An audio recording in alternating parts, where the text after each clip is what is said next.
Hola, en este video te muestro una explicación del comportamiento estático de los cables, presentado en el libro Ciencia de la Construcción del profesor Belusi, el cual tiene temas que no se presentan en los libros actuales y en este están explicados de forma fácil y sencilla. Si estás interesado en aprender el análisis estático de los cables como elemento estructural utilizado en la construcción de puentes colgantes, puentes atirantados, líneas de transmisión eléctrica, y si te gusta la ciencia de la construcción, quédate. Los temas que te voy a mostrar son el análisis estático de los cables como elemento constructivo, la descripción estática del cable asumido como parabólico con una relación flecha a la longitud de la cuerda menor a un octavo, descripción estática del cable catenario donde la flecha es comparable a la longitud de la cuerda, y si te gusta el video, te presentaré el análisis de la variación de peso y temperatura en un cable apoyado en dos puntos distintos. También te mostraré en el video la forma de entender e imaginar el estudio de un libro técnico de cualquier tema. Cuando termines de ver el video entenderás la forma en que los cables pueden utilizarse en la construcción, serás parte de las personas que preservan y difunden el conocimiento técnico que no es muy conocido y ayudarás a que éste no se pierda. Los cables que se apoyan en dos puntos distintos y que se utilizan para sostener cargas están solicitados a tracción, es decir, están extendidos por las cargas. Cuando un cable se sujeta entre dos puntos, este tratará de extenderse, por lo que en su interior tendrá una tensión de tracción, y en los lugares donde se sujete tendrá una fuerza que tenderá a juntar los puntos de apoyo.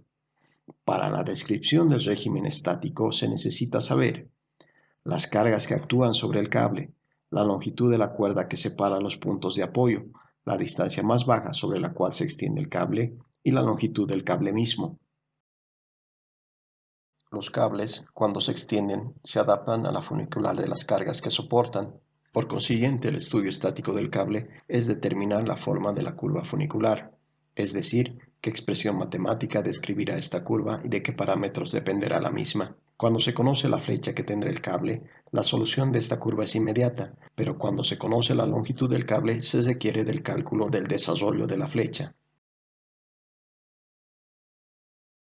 El peso y la acción horizontal del viento son solicitaciones que se componen y hacen que el plano de la funicular se haga oblicuo, lo que complica el cálculo del cable. El viento produce en el cable una presión proporcional al diámetro y a la forma de la sección transversal. Con estos parámetros definidos, se obtiene una carga uniforme sobre el cable. El alargamiento elástico y la dilatación térmica del cable tienen una gran importancia en su régimen estático, y este es apreciable en cables en los cuales la relación flecha a la longitud de la cuerda es menor a un octavo. En cambio, para una relación mayor puede no considerarse la influencia de estas variaciones. Cuando el cable está muy tenso y la relación de la flecha a la longitud de la cuerda es muy pequeña, el peso unitario del cable puede asumirse como una carga por unidad de proyección horizontal constante, ya que la ecuación diferencial de la curva funicular será igual a esta carga. La integración de esta ecuación nos dará una parábola de eje vertical entre los puntos de apoyo del cable. Sabiendo pues que es una parábola la curva funicular, podemos relacionar los parámetros mecánicos y geométricos del cable por medio de las propiedades de esta curva. Debido a que el cable se adapta a esta curva funicular, existe una semejanza entre el triángulo de fuerzas en los extremos del cable y el triángulo que relaciona la flecha y la longitud de la cuerda, de donde obtenemos la relación que vincula a la fuerza horizontal en el cable con la carga, la flecha y la longitud de la cuerda. Determinando las constantes de integración, haciendo que esta curva pase por los puntos de apoyo, tendremos la ecuación del cable en función de los parámetros geométricos o mecánicos. La fuerza horizontal en el cable será constante en toda la longitud y coincidirá con la fuerza en el vértice del cable. El esfuerzo máximo en el cable está en los puntos de apoyo y es simplemente el cateto del triángulo de las fuerzas en el extremo. La longitud del cable se obtendrá expandiendo en serie de Taylor la diferencial de la longitud, de donde obtendremos la fórmula que nos da la longitud del cable. Dando valores numéricos a la relación de la flecha del cable y la longitud de la cuerda, veremos que para valores muy pequeños de esta relación, la longitud del cable y la longitud de la cuerda es prácticamente igual. La fuerza máxima en el cable es también igual a la componente horizontal de la fuerza, y el valor de esta fuerza siempre más grande que la resultante vertical total en el cable. En general, cuando se utilizan cables como elemento estructural, se tiene que los apoyos no estarán en un mismo nivel, es decir, existirá un desnivel entre los puntos de apoyo. En este caso, se debe determinar el punto más bajo del cable, suponiendo que este vértice se encuentra entre ambos extremos y sabiendo que en el cable, por estar este en la funicular de las cargas, la resultante del momento de las fuerzas en cualquier punto del cable es cero.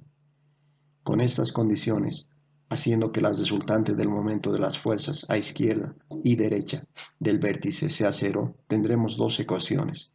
Estas ecuaciones relacionan la fuerza horizontal en el cable, la elevación de los extremos del cable y la carga. Sumando las ecuaciones del momento de las fuerzas a izquierda y a derecha en el vértice de la parábola, tendremos que el momento de la fuerza horizontal y el desnivel es igual a la diferencia del momento que genera la carga en los dos tramos. Expandiendo la diferencia de cuadrados de dos números, obtendremos la medida de los tramos, restando o sumando a la mitad de la longitud de la cuerda la relación del momento de la fuerza horizontal a la resultante total. Habiendo determinado la posición del vértice, se obtiene, sustituyendo la medida de los tramos en las ecuaciones de equilibrio, una ecuación cuadrática que relaciona la fuerza horizontal, los desniveles y la carga. Resolviendo esta ecuación cuadrática, obtendremos la fuerza horizontal. Si el cable está muy tenso o el vértice de la parábola no está entre los puntos de apoyo, el signo de la raíz en la ecuación se hace positivo. Vemos que cuando existe un desnivel en los apoyos, el momento que se introduce al sistema, generado por la fuerza horizontal y el desnivel, debe ser equilibrado por la carga, moviendo el vértice de la parábola del centro del tramo. Cuando el desnivel de los puntos de apoyo del cable es muy grande, resulta más conveniente resolver la fuerza horizontal en una línea paralela a la línea que une los puntos de apoyo. Cuando la flecha es de la misma magnitud que la longitud de la cuerda, por causa del peso unitario constante del cable, ya no se puede asumir que el peso del cable es igual a la proyección horizontal del mismo. Por lo tanto, la ecuación diferencial de la curva funicular ya no es una variación constante del cambio de la pendiente en la curva. La ecuación diferencial establece la igualdad de la variación de la pendiente en la curva funicular al peso del cable en cada punto del mismo. Por lo tanto, al peso unitario del cable debe multiplicarse la longitud del cable mismo. Para resolver esta ecuación, podemos suponer que la pendiente en el cable será una función independiente cualquiera.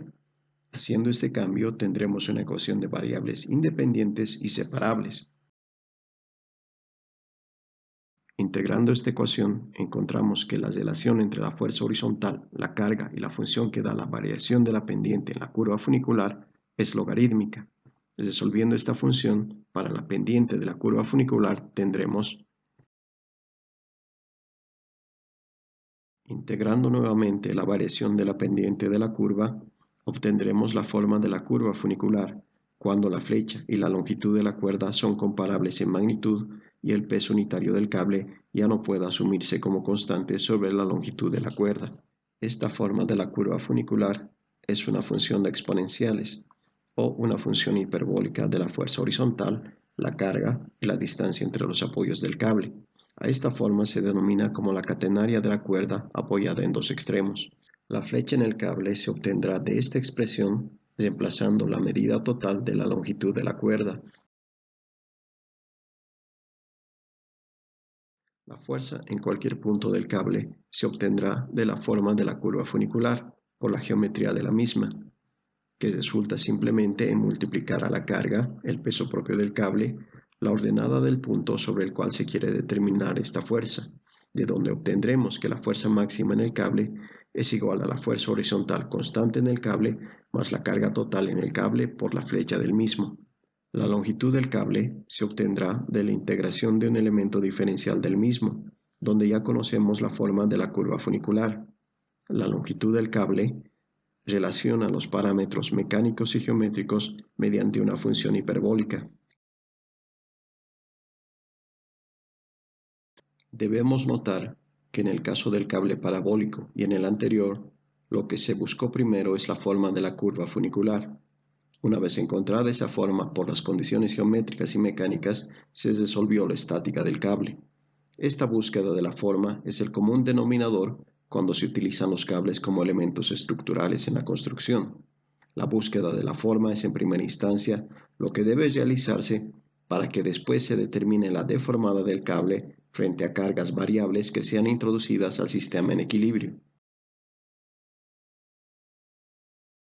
Este es el contenido y el modo en que yo entendí el equilibrio de cables presentado en el libro del profesor Belusi. Espero que te haya gustado cómo te presenté este apunte, y si quieres que te muestre la última parte del análisis que hace el libro sobre la variación de peso y temperatura en los cables, envíame un mensaje y suscríbete a este canal.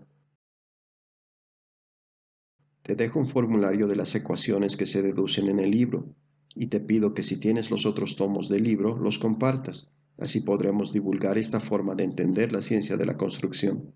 Gracias.